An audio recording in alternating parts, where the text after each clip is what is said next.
Bulletin में आज सीधे रुख करेंगे दिल्ली के ताल कटोरा स्टेडियम का, जहां वजीर आजम नरेंद्र मोदी परीक्षा पे चर्चा प्रोग्राम में शिरकत करने के लिए पहुंचे हैं। बता दें आपको कि वजीर आजम यहां तलबा से खिताब करने वाले हैं। 9वीं से लेकर 12वीं तक के क्लास के तलबा से वजीर आजम यहाँ खिताब करेंगे। 2000 तलबा का सिलेक्शन किया गया है एक ऐसे कंपटीशन के जरिए जो सीधे ताल कटोरा स्टेडियम में ही मौजूद होंगे और सीधे वजीर आजम से सवाल पूछेंगे। इसके अलावा वीडियो कॉन्फ्रेंसिंग के जरिए मुल्क भर के तकरीबन 15 करोड़ तलबा वजीर आजम से जुड़ेंगे और अपने सवाल उनके सामने रखेंगे। तस्वीरें दिल्ली के ताल कटोरा स्टेडियम की इस वक्त अपने टीवी स्क्रीन पर आप देख रहे हैं। वजीर आजम यहाँ पहुंच गए हैं, थोड़ी ही देर में तलबा को खिताब करने वाले हैं। बता दें आपको कि इस प्रोग्राम का मकसद दरअसल ये है कि तलबा को बोर्ड के एग्जाम्स के दौरान, बोर्ड के इम्तिहानात के दौरान स्ट्रेस फ्री कैसे रखा जाए, कैसे टेंशन फ्री होकर बच्चे एग्जाम में अपेयर हो सकते हैं। इससे पहले भी लगातार 2 साल तक वजीर आजम मोदी ये प्रोग्राम कर चुके हैं। 2018 और 2019 में भी इस प्रोग्राम को काफी फायदेमंद उन तलबा ने बताया जिनके बोर्ड के एग्जाम्स होने वाले थे, और अब ये तीसरा वर्जन है इस प्रोग्राम का, जबकि पीएम खुद बच्चों से खिताब करने वाले हैं। बता दें आपको कि इस प्रोग्राम का आइडिया भी खुद वजीर आजम नरेंद्र मोदी ने ही कंसीव किया है। और दिल्ली के ताल कटोरा स्टेडियम की ये तस्वीरें हैं जो आप देख रहे हैं इस वक्त अपने टीवी स्क्रीन पर। वजीर आजम करीब 2000 बच्चों से सीधे खिताब करने वाले हैं ताल कटोरा स्टेडियम में, और मुल्क भर के करीब 15 करोड़ तालिबे इल्म, 15 करोड़ तलबा वजीर आजम से इस प्रोग्राम के जरिए जुड़ने वाले हैं। खास बात यह है कि इस बार दिव्यांग तलबा भी वजीर आजम से जुड़ने वाले हैं। इस प्रोग्राम के जरिए ताल कटोरा स्टेडियम में मौजूद रहेंगे दिव्यांग स्टूडेंट भी। उन्हें लाने और ले जाने के खास इंतजाम किए गए हैं ताल कटोरा स्टेडियम तक।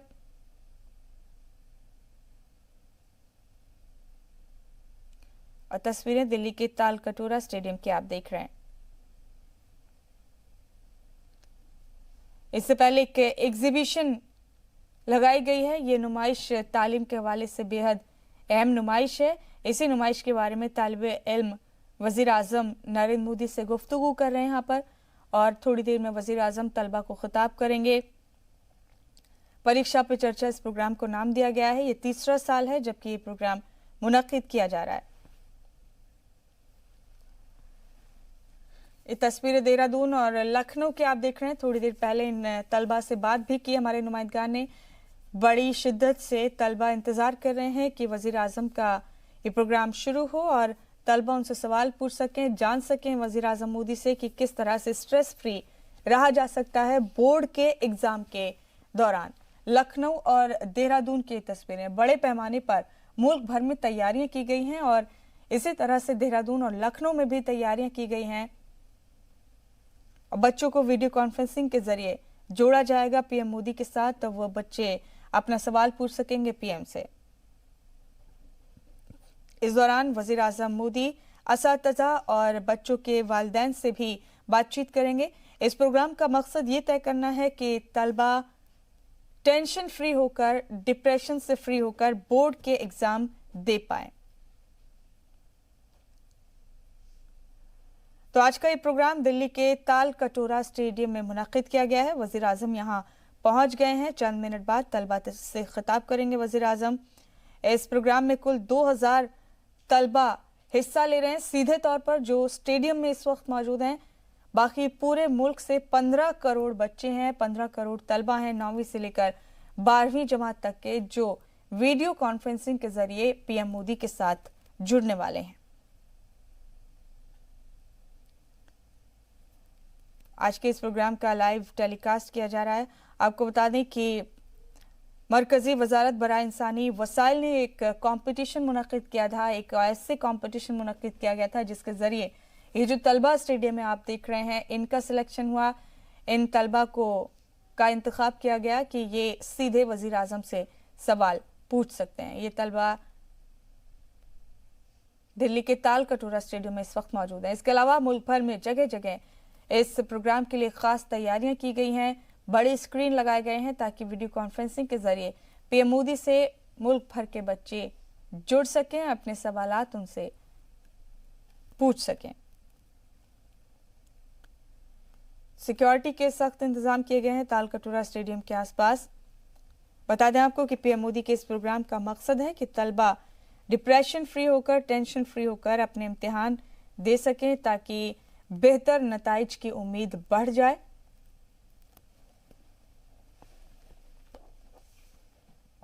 पिछले साल परीक्षा पे चर्चा प्रोग्राम 16 जनवरी को मुनक्किद किया गया था।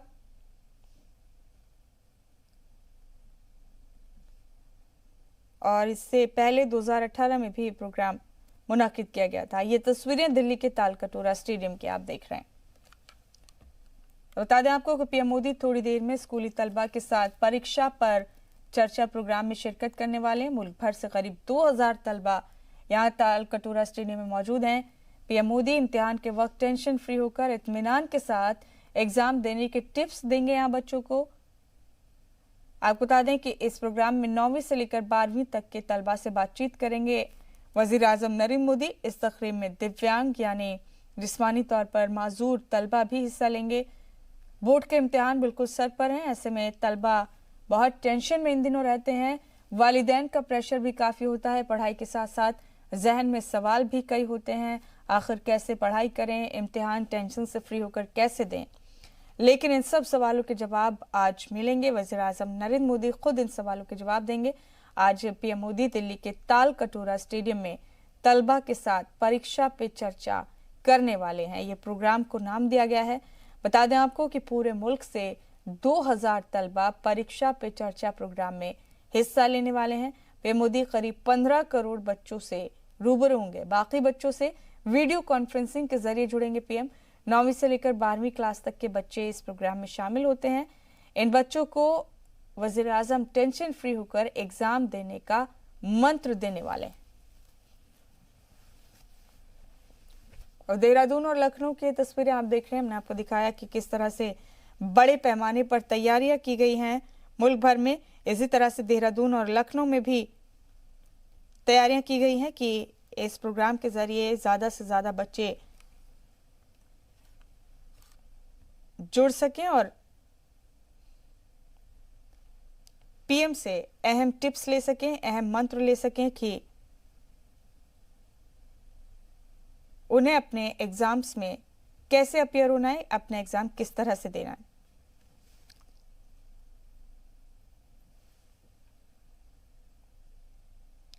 तस्वीरें दिल्ली के तालकटोरा स्टेडियम से आप देख रहे हैं।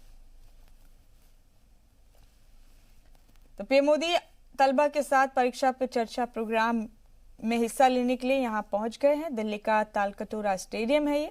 बड़े पैमाने पर सिक्योरिटी के इंतजामात किए गए हैं। दिल्ली में 2000 तलबा पीएम से सीधे सवाल पूछेंगे और मुल्क भर से करीब 15 करोड़ बच्चे वीडियो कॉन्फ्रेंसिंग के जरिए पीएम के साथ जुड़ने वाले हैं। पीएम तलबा को इम्तिहान के दौरान टेंशन फ्री रहने के टिप्स देंगे। पूर्व प्रधानमंत्री श्रीमान नरेंद्र मोदी जी का परीक्षा पे चर्चा 2020 में हार्दिक स्वागत, वंदन एवं कोटि कोटि अभिनंदन। We also welcome esteemed Minister for Human Resource Development, Dr. Ramesh Pokhriyal Nishank ji, respected Minister of State, Shri Sanjay Shamrao Dhotre ji, and all other dignitaries on this splendid occasion. We once again welcome this brilliant audience on this historic occasion.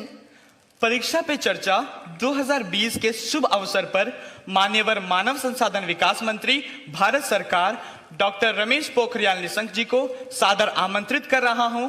कृपया हम सब के चहेते राष्ट्र गौरव माननीय प्रधानमंत्री जी के सम्मान में स्वागत भाषण एवं इस अवसर पर उनकी अमूल्य उपस्थिति पर अभिनंदन हेतु मंच पर पधारें।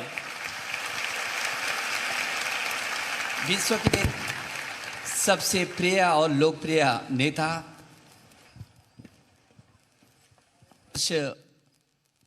के यशस्वी प्रधानमंत्री आज सौभाग्य से हम को अपना आशीर्वाद देने के लिए यहाँ पर आए हैं। मैं अपने सहयोगी मंत्री संजय जी और अपनी टीम और देश के कोने कोने से आए ये चुनिंदे हीरों के साथ अपने प्रधानमंत्री जी का अभिनंदन कर रहा हूं, उनका स्वागत कर रहा हूं।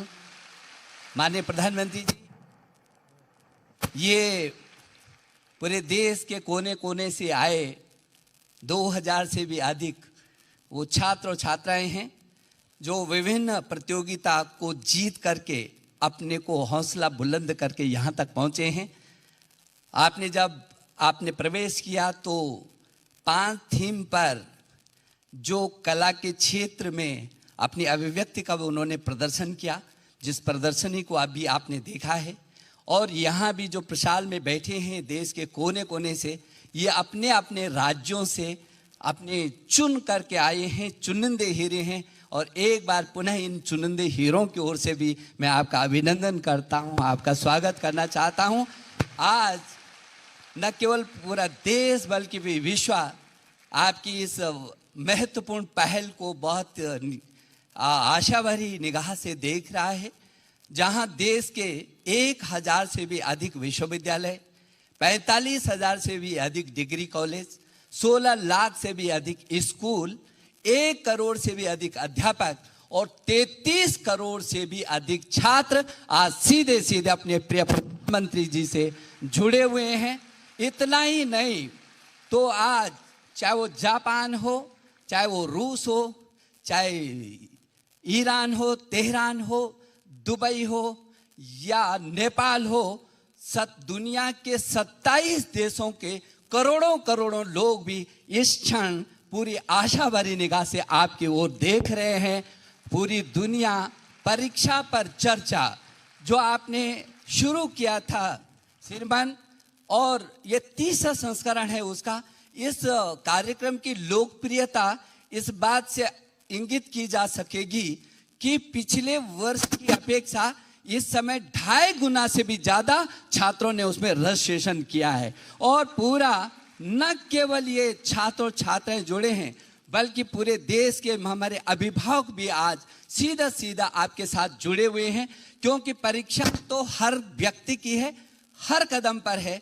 जीवन आजीवन, जीवन से लेकर और अंतिम क्षण तक हर व्यक्ति परीक्षा से होकर के गुजरता है, और आपके उद्बोधन से हर व्यक्ति को प्रेरणा मिलती है। और इसीलिए आज सब परीक्षा पर यहाँ पर मैं जो विभिन्न प्रदेशों से आए हैं यहाँ पर छात्र, मैं उनसे भी कहना चाहता हूँ, ये हमारा सौभाग्य है कि हमको देश के एक ऐसे प्रधानमंत्री के रूप में जिसनो विश्व के फलक पर आज सारा विश्व अपनी आशा भरी निगाह से देखता है, जो पूरी दुनिया का विभिन्न क्षेत्रों में अपना विजन के साथ नेतृत्व कर रहे हों। वो चाहे आतंकवाद के खिलाफ पूरी दुनिया को एकत्रित करने का मुद्दा हो, और चाहे पर्यावरण की बिगड़ती स्थिति में पूरी दुनिया में मौसम परिवर्तन की चुनौतियों का मुकाबला करने का हो, या मानवता के लिए योग, तन और मन को ठीक करने के लिए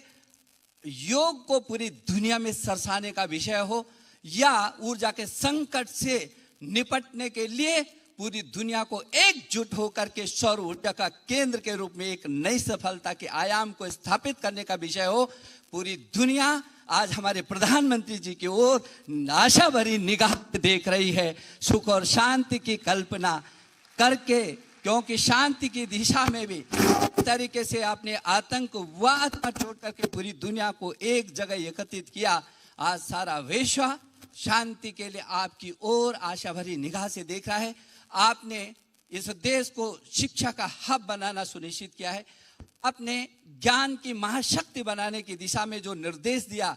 स्कूली शिक्षा में हमारे बच्चे, चाहे अटल टिंकरिंग लैब हो और चाहे कृत्रिम बुद्धिमत्ता का विषय हो, शायद पूरी दुनिया में हमारा ही देश है जो स्कूली शिक्षा से कृत्रिम बुद्धिमत्ता सुनिश्चित कर रहा है, पाठ्यक्रम का हिस्सा बना रहा है, पहला ही हिंदुस्तान में। और इसलिए बच्चों के आपकी प्रेरणा से पीछे के दिनों में प्रधानमंत्री नवाचार कार्यक्रम हम लोगों ने शुरू किया था, जो बहुत ही अद्भुत रहा है। आपके जो विजन है, पूरे देश से 30 कला क्षेत्र और 30 विज्ञान क्षेत्र के बच्चों को, ऐसी प्रतिभाओं को जिनकी पूरी प्रतिभा बाहर निखर करके आए, ऐसे बच्चों को छांट करके, ऐसे छात्र छात्राओं को छांट करके 14 दिन की उनकी जो यात्रा हुई है वो भी ऐतिहासिक रही है। उस कार्यक्रम को हमने ध्रुव कार्यक्रम दिया है और आपके आशीर्वाद से ये ध्रुव तारा बनकर के विश्व में छाएंगे, ऐसा हमारा विश्वास है। हम लोगों ने चाहे स्वयं प्रभा हो, स्वयं हो और चाहे दीक्षा पोर्टल हो, आपकी प्रेरणा से हर क्षेत्र में स्कूली शिक्षा और उच्च शिक्षा के क्षेत्र में हम रहे हैं। जहां स्कूली शिक्षा में हम 2021 में पूरे विश्व की प्रतिस्पर्धा के लिए तैयार हैं। 2021 के लिए पीसा के लिए हम तैयारी कर रहे हैं। वही उच्च शिक्षा की दिशा में जो आपने कहा था कि जय जवान जय किसान जय विज्ञान के साथ जो आपकी जो विजन है कि अब जय अनुसंधान भी होना चाहिए।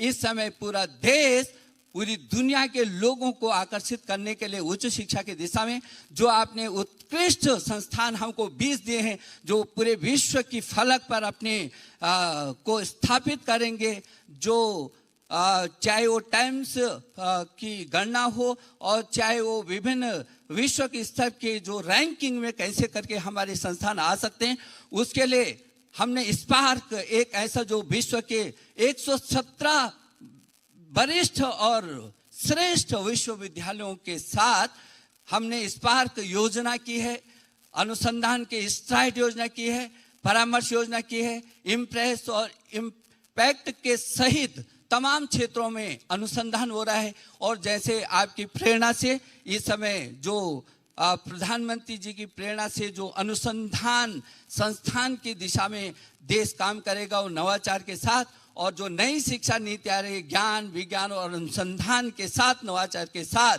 जो आपका की कल्पना है नए भारत के निर्माण की जो आपकी संकल्पना है, ऐसा भारत, स्वच्छ भारत, स्वस्थ भारत, श्रेष्ठ भारत, एक भारत और सशक्त भारत, और उसको जो सूत्र से चलाने के लिए आपने हमको 5 सूत्र दिए, make in India, digital India, skill India, start और स्टैंड अप। इस रास्ते से होकर मेरे छात्र पूरी आपकी जो कल्पना है, जो आपका विजन है, उसको मिशन के रूप में तब्दील करके और इस देश को आपके अनुसार एक ज्ञान की महाशक्ति के रूप में स्थापित करने के लिए बिल्कुल तैयार बैठे हैं। आपका हमको आशीर्वाद मिला है। मैं आपका हृदय की गहराइयों से हम सब लोग अपने प्रिय प्रधानमंत्री जी का अभिनंदन करते हैं, स्वागत करते हैं। और मैं आपसे अनुरोध करना चाहता हूँ प्रधानमंत्री जी कि हम सारे लोग और सारा विश्व आज आपके साथ जुड़ा हुआ है, और जो हमारे चुनिंदे हीरा हैं, आप आशीर्वाद के लिए हमारे बीच आएँ और ये कार्यक्रम हम फिर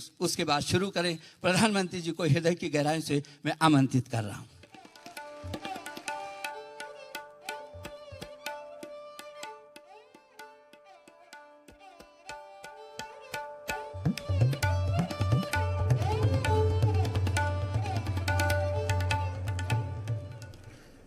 परीक्षा पे चर्चा ये प्रोग्राम है। दिल्ली के ताल कटोरा स्टेडियम से सीधे तस्वीरें आप देख रहे हैं। बैठिए।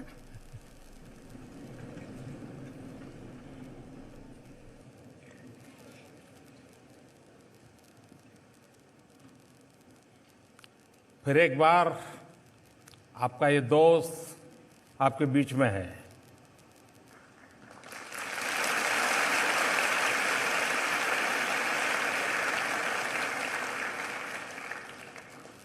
मैं सबसे पहले तो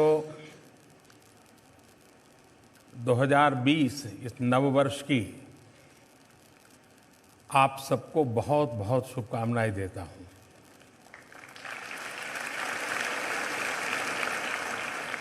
और ये 2020 का सिर्फ नया वर्ष ऐसा नहीं है, ये नया डेकेड है, नया दशक है। और आपके जीवन में ये दशक जितना महत्वपूर्ण है, उतना ही हिंदुस्तान के लिए भी ये दशक सबसे ज्यादा महत्वपूर्ण है। इसका मतलब ये हुआ कि इस दशक में देश जो भी करेगा, उसमें इस समय जो 10वीं 12वीं के विद्यार्थी हैं, उनका सबसे ज्यादा योगदान होगा। मतलब ये दशक महत्वपूर्ण बने, नई ऊंचाइयों को पाने वाला बने, नए सपने, नए संकल्प, नए अरमान, नई सिद्धियों के साथ आगे बढ़े, ये सब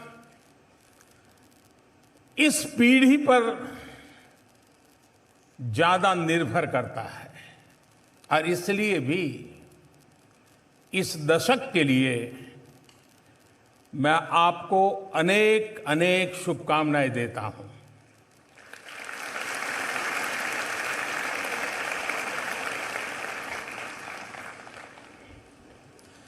सरकार में बहुत लंबे समय से मैं बंधा हुआ हूं। बहुत लंबे अरसे तक मुख्यमंत्री रहा, फिर से आप लोगों ने ये काम दे दिया।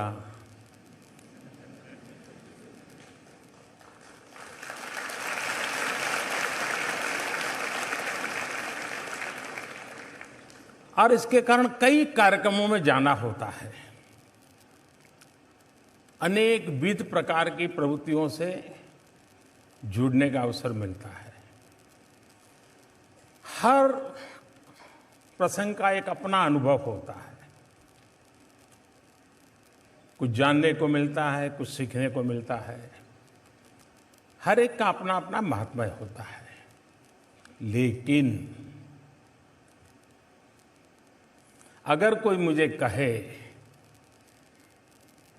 कि सारे इतने कार्यक्रमों के बीच वो कौन सा कार्यक्रम है जो आपको सबसे ज्यादा दिल को छूने वाला है, अपने दिल के करीब है, तो मैं कहूंगा क्या? कौन सा? बिल्कुल सही कहा आप लोगों ने।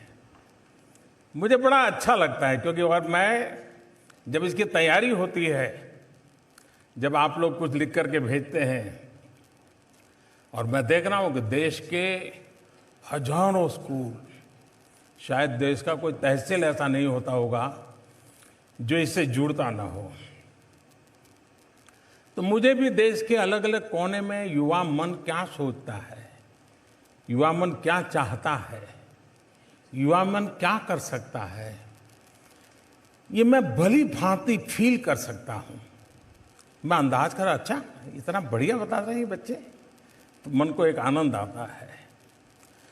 उसी प्रकार से जब मैं नौजवानों के साथ हैकेथॉन के कार्यक्रम में जाता हूं, भारत का उज्जवल भविष्य कितनी नई इमेजिनेशन के साथ आगे बढ़ सकता है, ये उसमें अनुभव आता है। तो ऐसे कई कार्यक्रम जहां पर नौजवानों से मिलने का मौका मिलता है, युवा पीढ़ी से बात करने का अवसर मिलता है, तो मेरे लिए भी एक शिक्षा का अवसर होता है। और इसलिए मैं अब ये सीख है कि मैं परीक्षा पे चर्चा न करता तो प्रधानमंत्री की कुर्सी को कोई तकलीफ होने वाली नहीं थी। अगर मैं न करता तो कोई अखबार में एडिटोरियल भी नहीं छपने वाला था कि देश का प्रधानमंत्री क्या करता है, ये करता तो है नहीं। ये मैंने खुद ने खोज करके अपने जिम्मे लिया है, क्योंकि जैसे आपके माता पिता जब आप 9वीं कक्षा से निकलने की तैयारी में हो, उनके दिमाग में 10वीं 11वीं 12वीं भर जाती है। कुछ भी करोगे, पता नहीं अब 10वीं में आ गया, समझ नहीं आता है, 12वीं है, कौन समझाएगा तुझे? ऐसा कहते कि नहीं कहते? दिन में 100 बार डायलॉग सुनते हो ना। तो मुझे लगा कि आपके माता पिता का भी बोझ मुझे थोड़ा हल्का करना चाहिए। तो जो काम वो करते हैं, मैं ही सामूहिक रूप से कर लूं, क्योंकि मैं भी तो आपके परिवार का सदस्य हूं।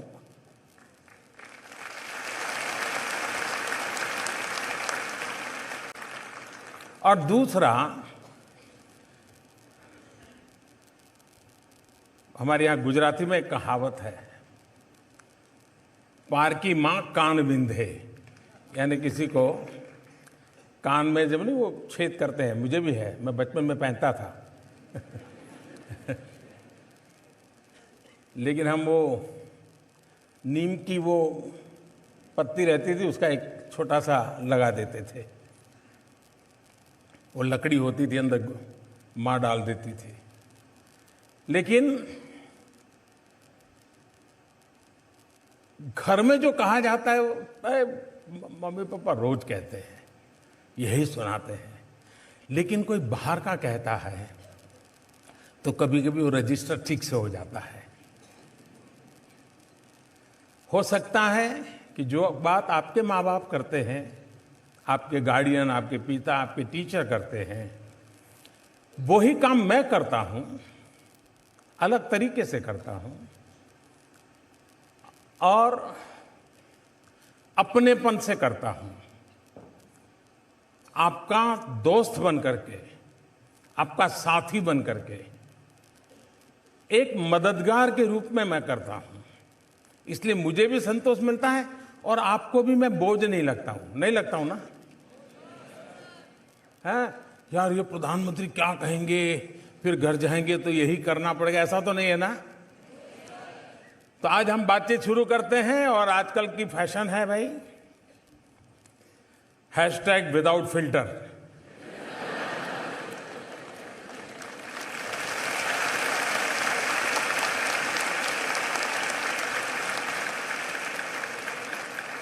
तो हमारे बीच भी हैशटैग विदाउट फिल्टर। जैसे आप अपने दोस्तों से बात करते हैं वैसे ही करेंगे, कोई बोझ नहीं, हल्की फुल्की बातें। गलती भी हो सकती है, मेरी भी हो सकती है, और मेरी होगी तो टीवी वालों को भी मजा आएगा।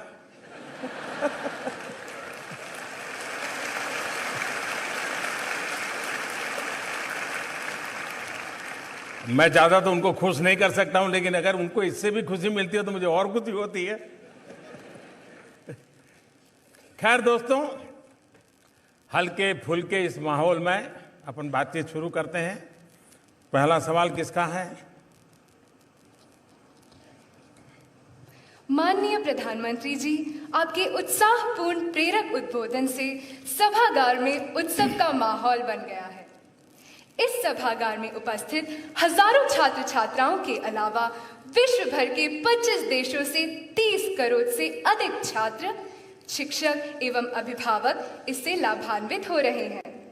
मान्यवर, आपके आशीर्वाद एवं अनुमति से अब हम सभी विद्यार्थियों, शिक्षकों एवं अभिभावकों के लिए संयुक्त लाभदायक प्रश्नों की श्रृंखला का आरंभ करना चाहते हैं। आइए अब प्रधानमंत्री जी के अनुमति से बढ़ते हैं परीक्षा पे चर्चा 2020 की विशिष्ट आकर्षण की ओर।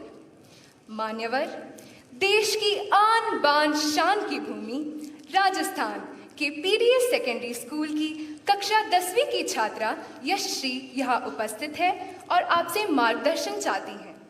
अपना प्रश्न पूछिए Yashashri. Good morning, sir. I, Ashri, from Swami Vivekanand Government Model School, Rajasthan. My classmates and I are appearing for board exams this year. तो इसके बारे में हमारा बहुत बार मूड ऑफ हो जाता है। So, sir, please motivate us and give some suggestions to face the exams without any stress and nervousness. Thank you. धन्यवाद यशश्री। माननीय प्रधानमंत्री जी, यशश्री यह जानना चाहती है कि बोर्ड की परीक्षाओं के विचार उनका मूड ऑफ कर देता है। वह कैसे अपने आप को परिश्रम करने के लिए प्रेरित करे? मैं सोच रहा था नौजवानों का तो मूड ऑफ होना ही नहीं चाहिए।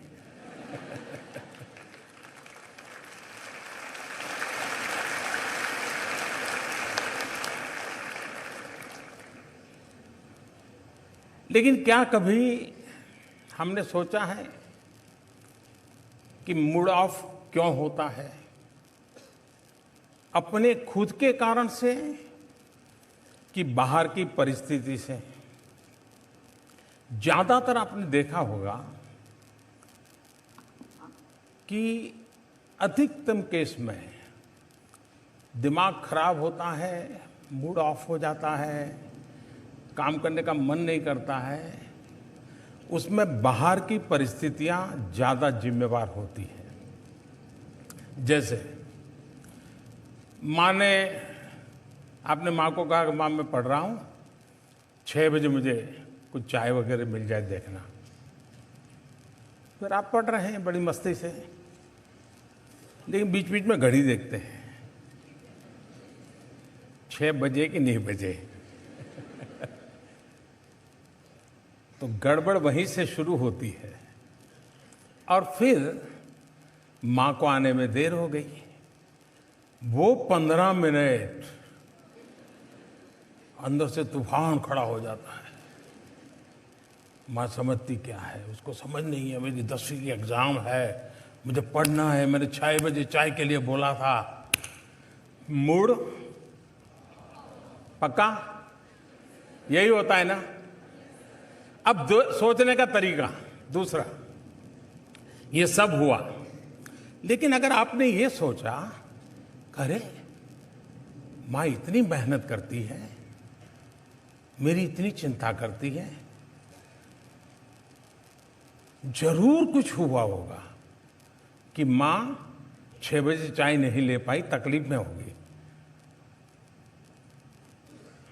मैं जरा देखूं माँ को कुछ हुआ तो नहीं है।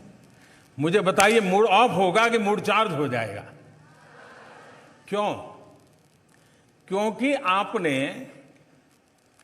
अपनी अपेक्षा को इतना अपने साथ नहीं जोड़ दिया कि जिसके कारण वो अपेक्षा पूरी न होते ही एकदम से मूड डाउन हो जाता है। अगर हम आदत बना दें, आपने देखा होगा कि हम 5-6 दोस्तों ने कोई खेलने का कार्यक्रम बना दिया, खेलने के लिए जा रहे हैं, लेकिन एक साथी अभी आया नहीं, हम लोगों को जाना है, जल्दी जाना है। आपने देखा होगा कि उन 5 जो पहुंच गए हैं उसमें 2 ऐसे होंगे जो छटपटाएंगे, यार आया नहीं, यार आया नहीं, देखो लेट हो गया, देखो लेट हो गया, उनका दिमाग उसमें। 3 ऐसे होंगे, अरे यार छोड़, आएगा। अपना मन का कैसा हम मैनेजमेंट करते हैं, ये मूड का साथ। जहां तक मोटिवेशन एंड डिमोटिवेशन का सवाल है, जीवन में शायद ही कोई ऐसा व्यक्ति हो जिसको इन चीजों से गुजरना न पड़ता हो। हर किसी को इस दौर से गुजरना ही पड़ता है, बार बार गुजरना पड़ता है। कभी कुछ करने के लिए बहुत मोटिवेटेड होते हैं, कभी एकदम से असफलता मिली तो डिमोटिवेट हो जाते हैं। अब आप देखिए चंद्रयान, आप सब रात को जाग रहे थे, हैं? चंद्रयान को भेजने में आपका कोई कंट्रीब्यूशन था क्या? नहीं था, लेकिन आप ऐसा ही मन लगा के बैठे बैठे जैसे आपने ही किया है, किया ऐसा होता तक नहीं होता। और जब नहीं हुआ तो आप सब के सब साइंटिस्ट पूरा हिंदुस्तान एक प्रकार से डीमोटिवेट हो गया, नहीं हो गया था। अब सब रात को जाग रहे थे। कभी कभी विफलता हमको ऐसा कर देती है। उस दिन मैं भी वहां मौजूद था। कुछ लोगों ने मुझे, मैं आज सीक्रेट बताता हूं, कुछ लोगों ने मुझे बताया था कि मोदी जी आपको वहां इस कार्यक्रम में नहीं जाना चाहिए, क्योंकि इसमें कोई श्योरिटी नहीं है, आप जाएंगे और फेल हो गया तो क्या करोगे। मैंने कहा इसीलिए मुझे जाना चाहिए।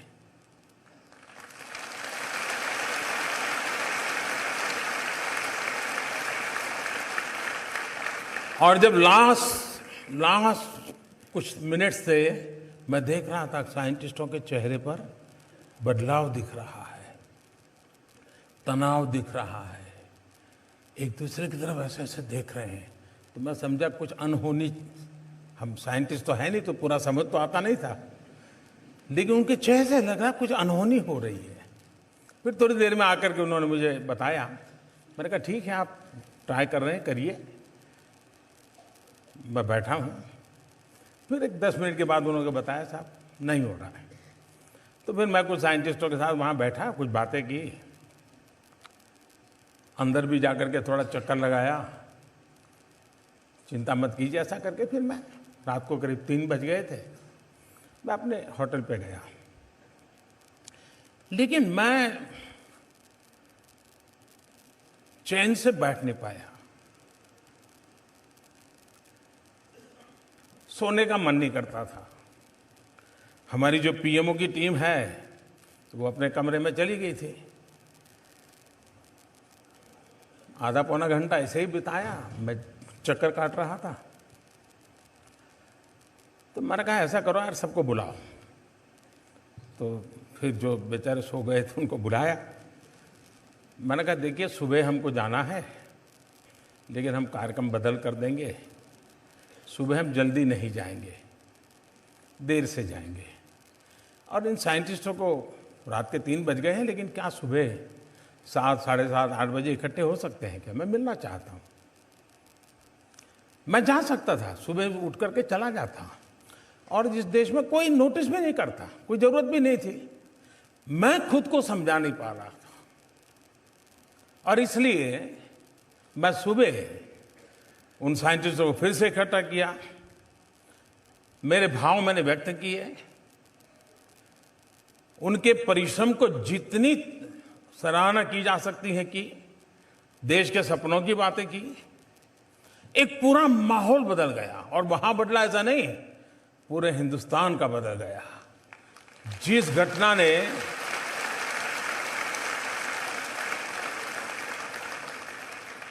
और बाद में क्या हुआ सब आपने टीवी पे देखा है, मैं कहना नहीं चाहता हूं।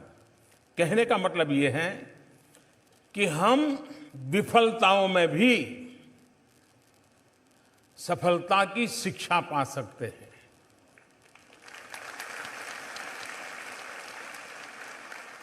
हर प्रयास में हम उत्साह भर सकते हैं, और किसी चीज में आप विफल गए, इसका मतलब ये है कि अब आप सफलता की ओर चल पड़े हैं।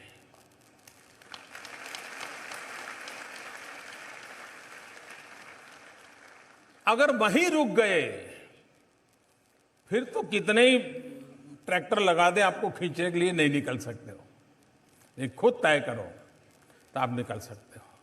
और इसलिए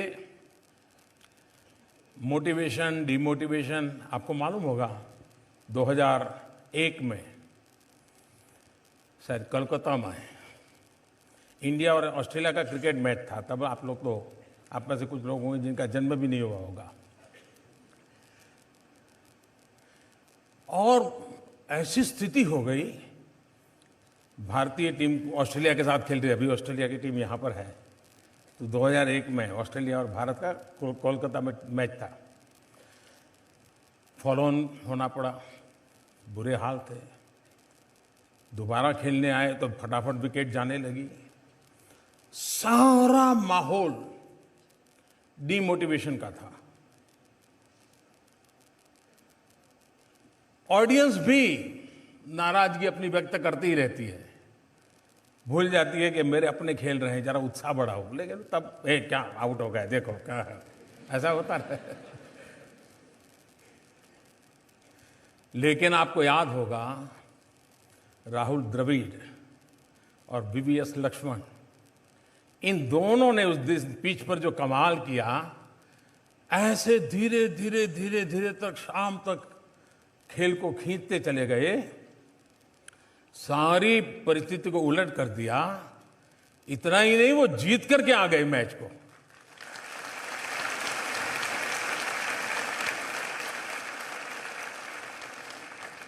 माहौल पूरा डिमोटिवेशन का था, लेकिन एक संकल्प, कैसे हार सकते हैं, जुट जाएंगे, जूझेंगे, बॉल एक एक बॉल के साथ खेल ताकत दिखाएंगे। परिणाम दिया। तो 2002 में भी आपने देखा होगा, भारत की टीम वेस्ट इंडीज खेलने गई थी, तो उस समय हमारे एक अच्छे बॉलर अनिल कुंबले, उनको एक बाउंसर से चोट आई और पूरा जड़बा टूट गया, काफ़ी पट्टियाँ वट्टियाँ बांध करके, और उसका पेन आप समझ सकते हैं। यहाँ जब चोट लगती है तो दांत पे थोड़ा सा भी दर्द होता है, कितना होता है।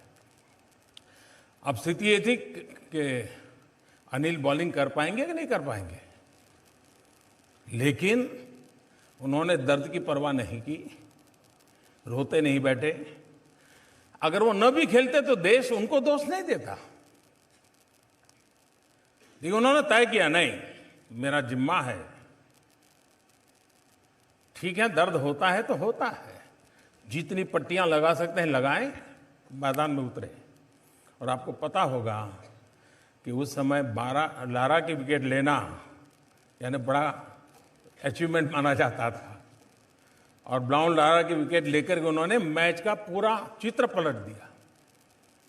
यानी एक व्यक्ति का संकल्प औरों को भी मोटिवेशन का कितना बड़ा कारण बन जाता है। ऐसी अनेक घटनाएं आपके सामने होगी जिसको देख करके आप तय कर सकते हैं कि मैं इमोशंस को मैनेज करने का मेरा तरीका, उस पर देखने का मेरा कैसी तरीका है, उस पर निर्भर करता है। अगर इसको हमने कर लिया तो मूड ऑफ होगा, लेकिन फिर भी आप पल दो पल में उसको मैनेज भी कर लेंगे, और फिर आप उसी स्वस्थ मन से अपनी बात को आगे बढ़ा सकेंगे। धन्यवाद आपको।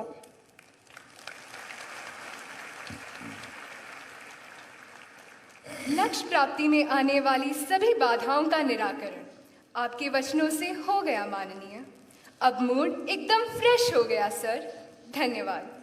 माननीय प्रधानमंत्री जी की साधना स्थली केदारनाथ के राज्य उत्तराखंड से कक्षा 10वीं के Mayank Negi blooming well public school श्रीमान से मार्गदर्शन चाहते हैं। May we have the question please. माननीय प्रधानमंत्री महोदय, सुप्रभात। मैं Mayank Negi blooming well public school Kotdwar Uttarakhand से कक्षा 10 का छात्र हूँ। सफल लोग जैसे बिल गेट्स, थॉमस एडिसन और मार्क जुकरबर्ग अपने प्रारंभिक जीवन में असफल साबित हुए हैं, अतः परीक्षा में प्राप्त किए गए अंकों द्वारा ही किसी की पहचान नहीं की जा सकती है। माननीय महोदय, मेरा प्रश्न यह है कि परीक्षा में अच्छे अंक प्राप्त करने हेतु हम अपना कितना ध्यान केंद्रित करें? धन्यवाद। धन्यवाद मयंक। माननीय प्रधानमंत्री जी, मयंक यह जानना चाहते हैं कि जीवन में सफलता का मापदंड क्या केवल परीक्षा में प्राप्त मार्क्स हैं?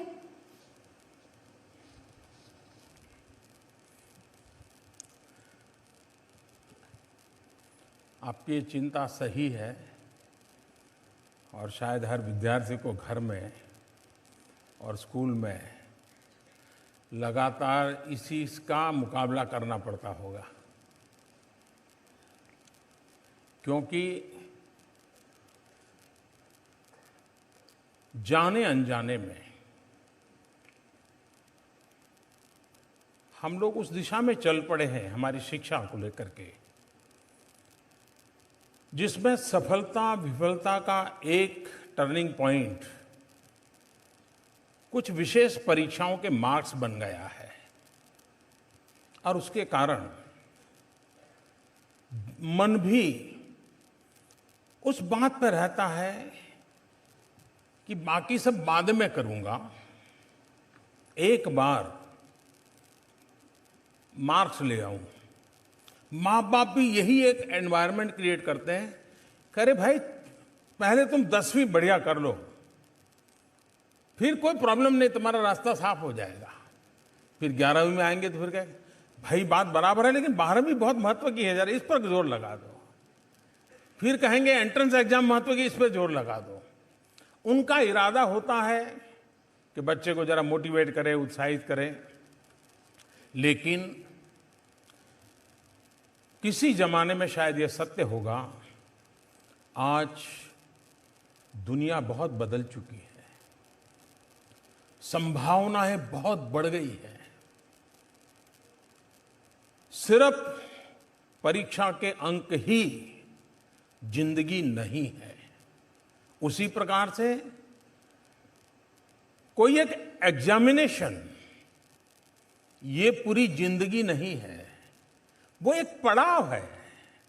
सबसे पहले हमने हमारे पूरे जीवन का ये महत्वपूर्ण पड़ाव मानना चाहिए, लेकिन यही सब कुछ है ये कभी नहीं मानना चाहिए। जिस दिन माँ बाप को मैं खास प्रार्थना करूंगा कि आप बच्चों को ये नहीं तो बस कुछ नहीं, ये जो मूड बना देते हो, मेहरबानी करके ऐसा मत करो। ये हुआ अच्छी बात है, ज्यादा अच्छा हो और अच्छी बात है, लेकिन कुछ न हुआ तो जैसे दुनिया लूट गई, ये सोच बिल्कुल ही आज के युग में उपयुक्त नहीं है। बहुत सारे स्कोप है, जीवन के किसी भी क्षेत्र में जा सकते हैं आप। आपने देखा होगा किसान, हो सकता है स्कूली शिक्षा बहुत कम हुई हो, लेकिन वो सीखता है, अनुभव करता है, टेक्नोलॉजी एडॉप्ट करता है, शिक्षा की अपने खेती की पद्धति बदलता है, आधुनिक करता है, जीवन को कितना बढ़िया बना देता है। और इसलिए मैं साफ कहूंगा कि परीक्षा का महात्म्य है, उसके बावजूद भी परीक्षा ही जिंदगी है, ये सोच से हमें बाहर आना चाहिए। जीवन में कई प्रवृत्तियां होती हैं, कई चीजें होती हैं, इसको लेकर के हम आगे बढ़ सकते हैं।